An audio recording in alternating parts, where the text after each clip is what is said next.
va passer un très bon moment avec ces messieurs qui sont à côté de moi, qui sont On tous plus l'espère. beaux les uns que les autres. Pierre et Pierre. Et c'est ça. Pierre et Antoine. Exact. Pierre Bleuzet et Antoine Daquin. Daquin. C'est ça. De...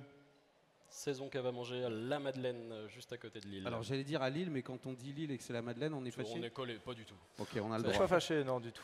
Et puis à côté de vous, il y a Pierrins. Je le prononce comme il faut? Oui, c'est ça. Ok, super. C'est écrit dessus, les viandes du Châteauneuf.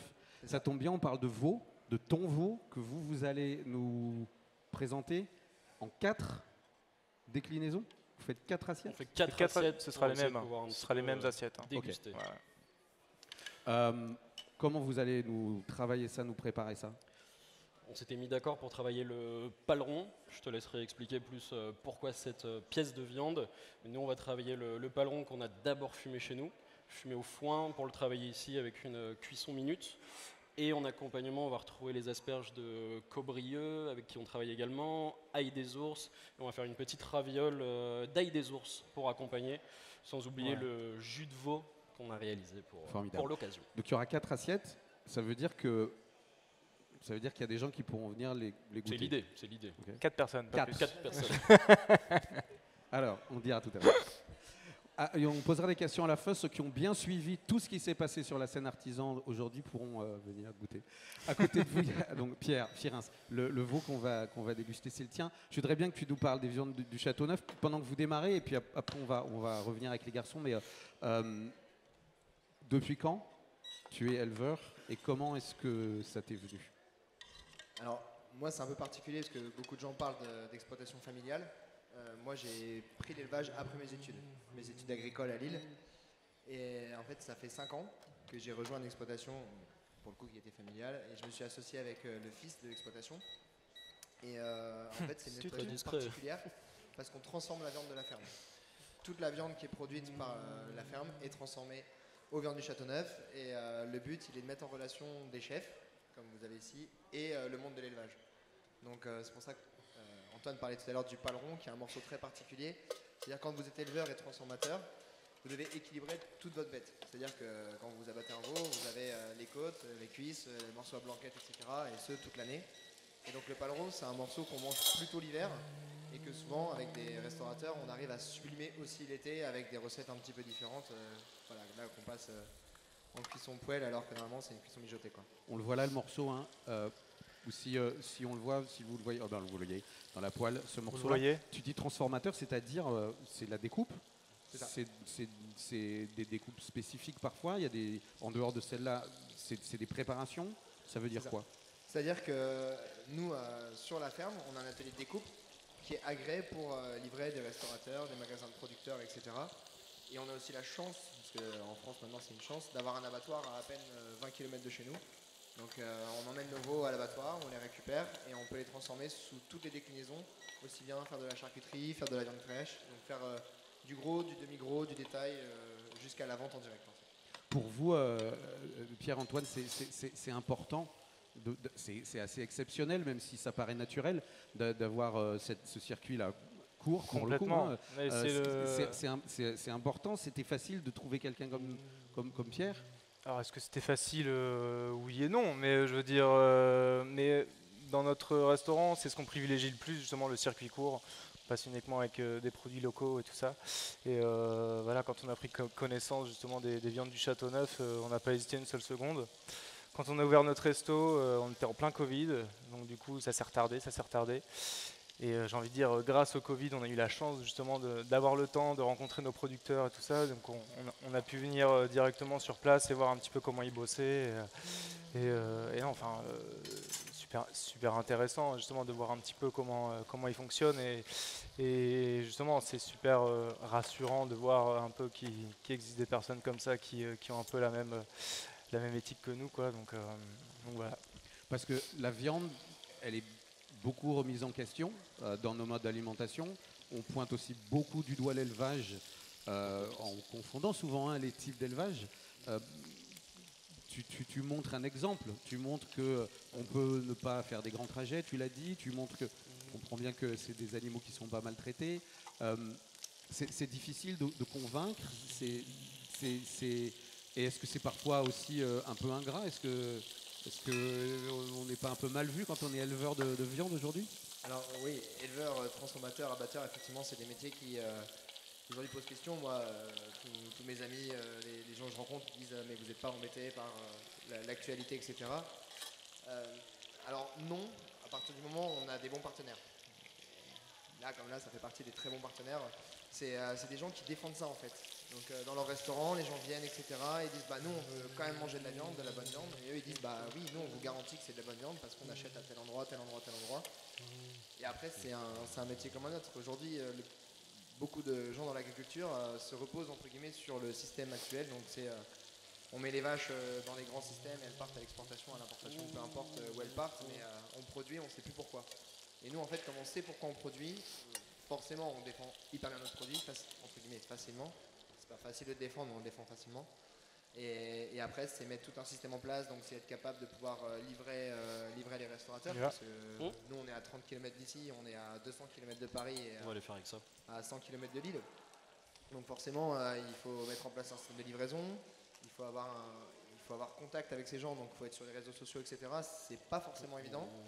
Mais voilà, on fait notre bout de chemin par rapport à ça et on défend ça au maximum. Et vraiment, la vocation des viandes du Châteauneuf, c'est de remettre ce lien qui a été totalement perdu. Aujourd'hui, vous achetez votre viande chez un vendeur de viande, l'agriculteur vend à un vendeur de viande et il y a un mur entre les deux en fait. Et nous, on est en train d'essayer de resserrer ce lien au maximum.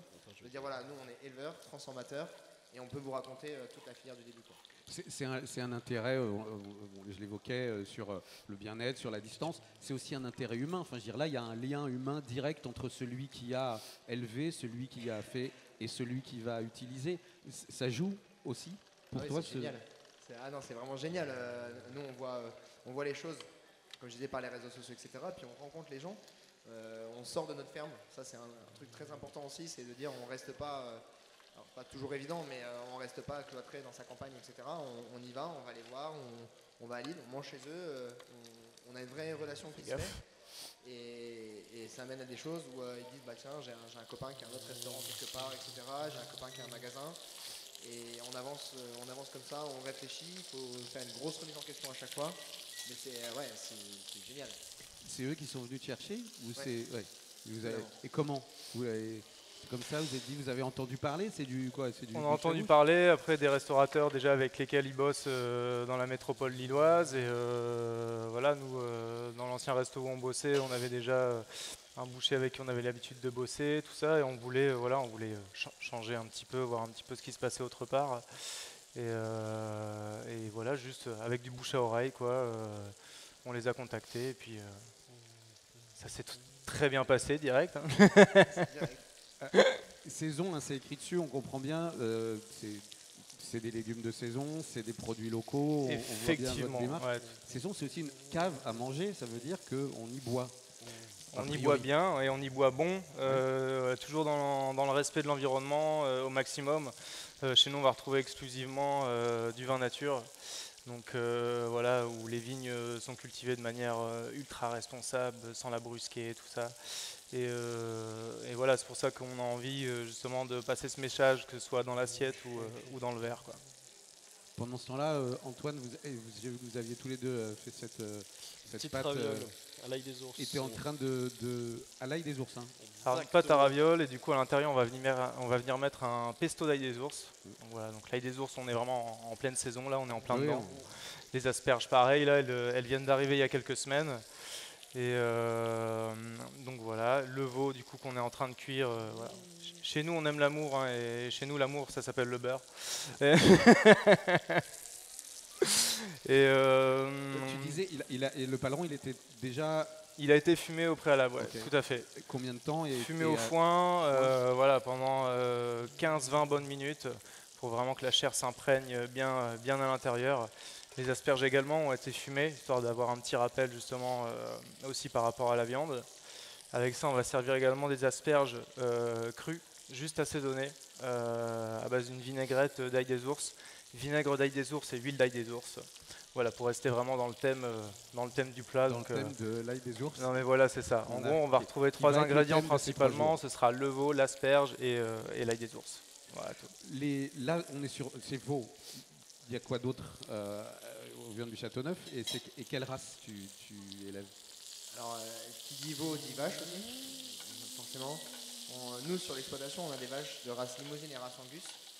Et en fait, le métier de la viande s'est développé plus vite que l'exploitation. On ne voulait pas intensifier le système. Donc, pour dire d'avoir plus de viande disponible pour ceux qui voulaient travailler avec nous, on a fait rentrer 3 nouveaux éleveurs dans la filière qui font de la normande, de la montbéliarde et de la salers.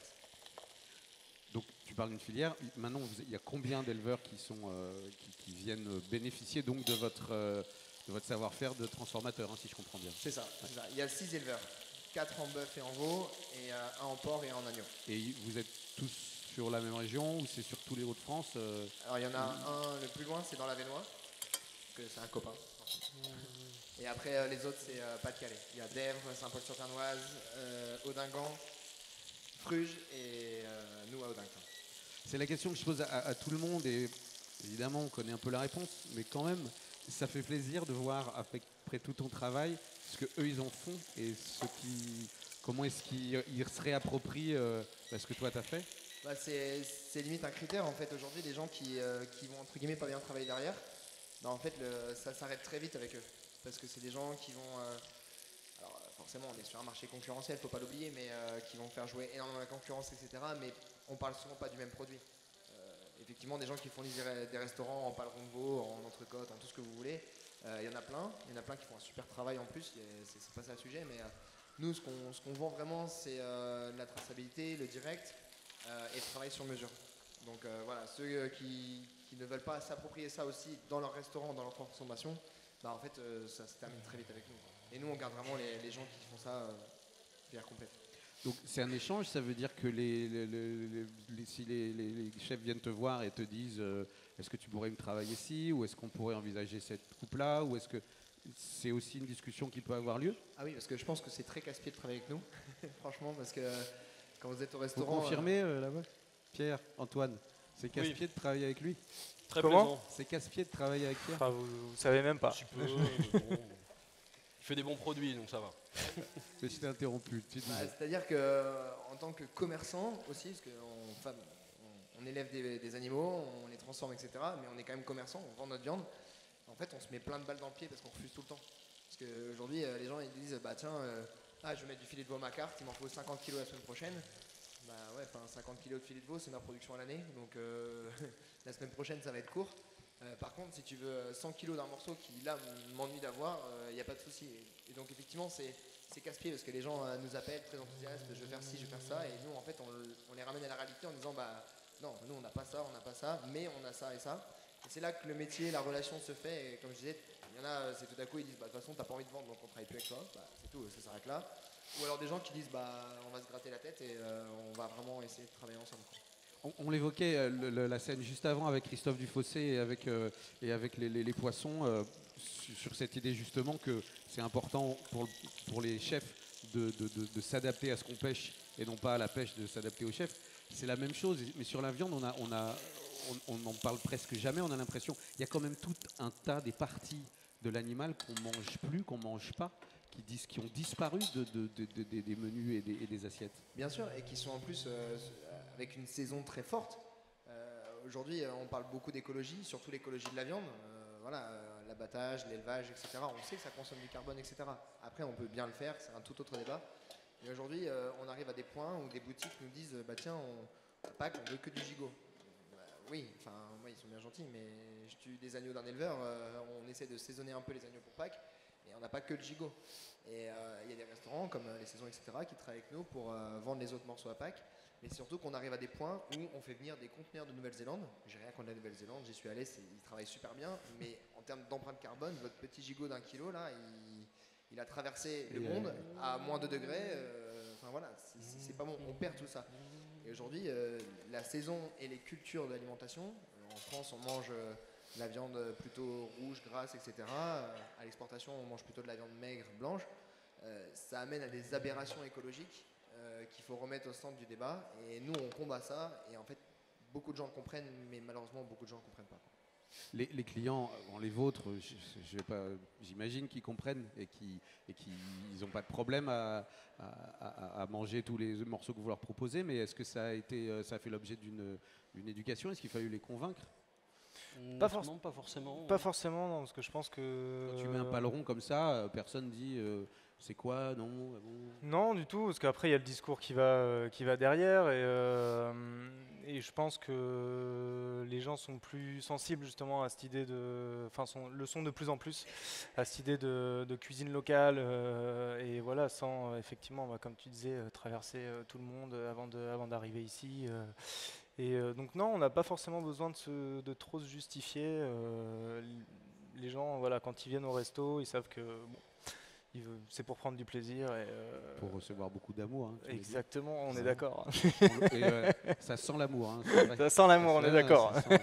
Ça sent bien l'amour. Est-ce que ça se passe bien, ces ravioles? Tu es là d'une main experte. Qu'est-ce qui va leur arriver à ces ravioles? Pochés? Poché, ouais, tout à fait. Vraiment 1 minute, 2 minutes, pas plus. Voilà, cuisson al dente. Et fini à l'huile d'ail des ours, histoire de les assaisonner un petit peu, fleur de sel. On a un petit côté luisant, un petit côté sexy au plat, quoi. L'ail des ours, ça vous rend pas malheureux que ça dure si peu longtemps? On le conserve tellement sous plein de formes, entre le vinaigre, l'huile, le pesto, la poudre d'ail des ours, qu'au final on a un petit peu toute l'année quand même. Là, on a au moins 20 litres de vinaigre au restaurant, donc... Le paleron, il est là. Il est là-dessous, en train de tirer un petit peu. Voilà. C'est dans le travail de la viande, dans la cuisson de la viande, évidemment, les chefs, et on apprend à le faire correctement, mais on se rend souvent compte que la pensée de la cuisson de la viande, elle est souvent fausse. Les gens ils cuisent très fort, à feu, très violemment, très vite.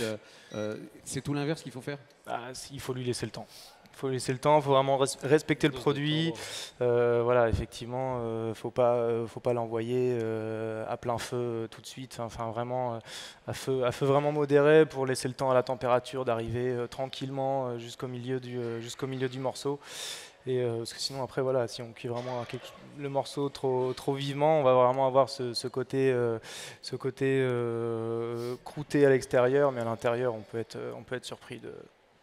Ouais, on peut rester cru à l'intérieur. Viande, asperges, qu'est-ce qu'on va boire avec ça? Qu'est-ce qu'on va, pardon? Qu'est-ce qu'on va boire avec ça? Qu'est-ce qu'on va boire avec ça? Non, qu'est-ce qu'on boit avec ça? Les asperges, c'est déjà casse-tête quand même. On partirait plus sur un petit blanc avec un petit peu d'aromatique, quelque chose d'assez sec. On a nos copains de Moonwine qui sont pas très loin. Je pense qu'ils proposent de très belles choses là-dessus, avec du beau fruit. Il faut du goût. Et on va peut-être moins chercher la minéralité sur ce blanc-là, mais de la saveur en tout cas. Ouais. Les vins que vous choisissez, que vous avez, c'est dans un rapport aussi avec les vignerons, tu le disais. C'est quoi votre zone? Vous essayez d'être aussi le moins éloigné possible. Il n'y a pas beaucoup de vin dans les Hauts-de-France, mais... C'est compliqué. On ne peut pas, mais c'est sûr qu'on essaye de travailler le 100% nature sur toute cette partie-là. Oui. On ne peut pas faire du local, malheureusement, je pense, là-dessus, mais on peut au moins essayer d'être un maximum respectueux, avoir des vins qui vont sortir aussi un petit peu d'une ancienne éthique et finalement retourner un petit peu aux sources, comme on pouvait faire le vin avant. Et il y a tout à l'heure, on en parlait comme ça, dans le Nord, il y a du vin et il mousse. Il y a de la bière aussi chez Saison? Exactement. Sûr. On a une formule accord en parallèle de nos 2 menus du soir. On essaye de temps en temps de mettre une bière. On ne s'oblige pas à la mettre, mais si on en sent un petit peu le besoin, qu'on trouve que ça pourrait être joli sur notre plat, on n'hésite pas en tout cas. Est-ce que même à Lille, c'est encore compliqué d'expliquer que le pairing avec la bière... en fait, c'est très riche, qu'on peut boire de la bière de façon gastronomique. C'est une éducation. Oui, même à Lille. Même à Lille. C'est vrai que pas plus tard qu'hier soir, on va encore à table avec une bouteille de bière qu'on aimerait conseiller sur ce plat-là. En parallèle, on va arriver avec une bouteille de vin. On explique notre accord parfait, mais on s'adapte aussi au goût du client sans trop le brusquer par moment dans ses envies, quoi. On ne brusque pas. Ça fait, c'est encore jeune, ce beau et grand projet. Tu es encore jeune. Qu'est-ce que tu attends que le réseau des 6 producteurs que vous êtes s'agrandisse, que vous rayonniez plus? Alors oui, forcément, jeune. J'aimerais bien que ça s'agrandisse tout ça. Mais le plus important, c'est de conserver la qualité et les pieds sur terre. Les dérives sont arrivées de là, en fait. On a commencé petit et on s'est alpagué par des choses. Et moi, aujourd'hui, je tiens à conserver un réseau, alors, non pas ultra fermé, mais hyper important. On s'enrichit tout le temps. Ça fait partie des clients, ça fait partie des producteurs avec qui on travaille, ça fait partie des réseaux d'abattoirs, des copains de l'école qui ont fait l'école agricole. Et on mixe un petit peu tout ça et on essaye d'avancer, mais vraiment pas à pas. Pour dire oui, on se développe, on est une entreprise, on cherche à se développer bien sûr. Moi depuis que je suis arrivé il y a 5 ans, on s'est beaucoup développé. Et si on doit se développer, on conserve la ligne de conduite. Et la ligne de conduite, c'est vraiment l'éthique, l'écologie et le travail bien fait. Et si on arrive à conserver ça et que demain on est beaucoup plus gros, si les gens veulent nous copier entre guillemets, hein, si quelqu'un dans le Cantal, dans l'Aveyron, etc. Géographiquement veut nous copier, bah, en fait nous ça nous ferait limite plaisir parce que c'est quelque chose qui nous tient à cœur et qu'on n'a pas accès ici dans notre local, quoi. Est-ce que tu connais d'autres réseaux ou d'autres éleveurs qui fonctionnent sur ton principe? Tu as trouvé ton inspiration aussi ailleurs ou...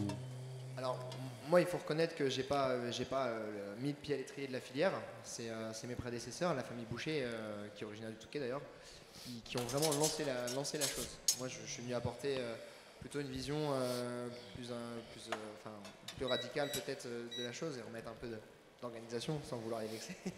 Mais voilà, on en est vraiment là. Donc oui, forcément il y a des gens qui font pareil que nous, et encore c'est pas tout à fait pareil, c'est parfois mono espèce, des gens dans du veau, des gens dans du bœuf, etc. Mais comme je dis toujours, c'est peut-être commercialement encore une fois se mettre une balle dans le pied, mais plein de gens font des belles choses. Moi ce que je souhaite c'est vraiment que tous les professionnels de la viande, les restaurateurs, les transformateurs, les magasins de producteurs, etc. ils se tournent vers ces gens-là et les soutiennent parce que l'écologie, l'écologie, l'éthique, etc. Dire que les agriculteurs s'en sortent pas, etc. Ça se solutionnera que d'une seule manière, c'est si les gens achètent aux agriculteurs, etc. qui font ces efforts-là. Donc il faut aller acheter de la viande chez toi, même si nous on ne veut pas, mais... Chez moi et chez plein d'autres. Où est-ce qu'on en est, messieurs? Bah, on est plutôt pas mal, on va passer au dressage. Il y a juste les petites ravioles là qui vont pas tarder, à Je vois être cuites. l'ail des ours de nouveau dans la poêle à gauche. Ouais, effectivement, on fait une petite poêlée d'ail des ours. Donc, là-bas, les asperges. Les petites fumées, asperges, donc fumées au préalable, exactement, cuit dans l'amour. Comme le veau, cuit dans l'amour, voilà, on est d'accord. Mais j'écoute ce qu'on me dit. Le paleron, il est là en train de prendre le temps. Voilà, il prend le temps, on le laisse reposer tranquillement. Bon, idéalement, il faudrait le laisser reposer un petit peu plus longtemps. Saison, j'ai oublié de vous le demander. Saison, ça fait combien de temps que ça existe? Ça fait, on n'a même pas un an. On a ouvert fin juin de l'année dernière. Voilà, l'idée de base, c'était d'ouvrir 9 mois avant. Mais voilà, il y a un petit Covid qui s'est calé entre deux, donc oui. Voilà, on a entendu parler. léger. Et pardon, je rebondis sur ça parce que c'est une période qui a beaucoup touché, tu l'évoquais, les producteurs en fait, encore plus que les restaurateurs. Pour toi, tu vends qu'à des restaurants, comment tu as géré ça? J'ai la chance de ne pas vendre qu'à des restaurants. Nous, le Covid a transposé le commerce en fait. On vendait à restaurants 50 et magasins producteurs 50. Et aujourd'hui, on est passé sur un quasi 0,100 en fait. Et les magasins producteurs ont très bien fonctionné, les gens se sont remis à la cuisine. On a eu la chance d'avoir déjà une structure faite avec des camions, etc. Donc on a même fait de la livraison à domicile. On s'est organisé, mais on ne s'est pas organisé aussi vite que la crise que ça a été. Voilà, tout le monde voulait tout de suite, etc. Ça a été une période... Alors, on peut dire bénéfique pour notre business, mais c'est surtout pas bénéfique pour tout ce qui a eu lieu autour, bien sûr. Mais nous, ça n'a pas été un stress, et dans le monde agricole avec qui on discute, n'a pas été trop un stress. Bon, et vous, ça a décalé cette ouverture, mais donc maintenant... ça l'a décalé, mais ouais. À la Madeleine, donc, on vous retrouve vous fermez quand? On ferme le dimanche, lundi, mardi soir, le reste de la semaine, on est ouvert. Et on mange bien, on boit bien, on va s'en rendre compte. On va voir. Ça a l'air de bien se passer. Comment on va faire? Je ne sais pas comment on va faire. Il y a 4 assiettes. 4 assiettes. Après, on va pouvoir les couper. On les présente comme ça. Moi, j'ai foi en l'humanité. On va essayer de les recouper dans tous les sens. J'ai foi en l'humanité. Je suis sûr qu'on peut vivre ensemble. On peut s'arranger. On ne s'attendait pas à avoir autant de monde en fait. Donc c'est vrai que... Et on ne va pas se battre et ça va se passer. Ça va le faire. Voilà. C'est le public d'Omnivore, c'est plein d'amour. Hein. C'est comme votre cuisine. Il y a Bon, on le saura la prochaine fois de prendre un petit peu plus d'assiettes en tout cas. Non, mais après, ils ont mangé toute la journée. C'est vrai. Attention quand même, surveiller la ligne. Ça se termine doucettement. Ça se avec termine les ravioles, tranquillement. La pâte. On a parlé de farine tout à l'heure avec un monsieur formidable qui est venu nous raconter la T80. Ça compte aussi, même la farine, là, sur cette pâte? Totalement. On travaille avec Ferme Dunelay, nous, qui est peut-être Dunkerque, le Francook. Et c'est une place très très importante dans notre cuisine. Et on veut le mettre en avant sur un petit peu tous les points, tous les aspects, tous les produits. Donc ça va également jusque-là, quoi. Bon, ben là, on a parlé de viande. Alors, je vais vous demander d'applaudir Pierre Firins des Viandes du Châteauneuf. Merci, Pierre, d'être venu.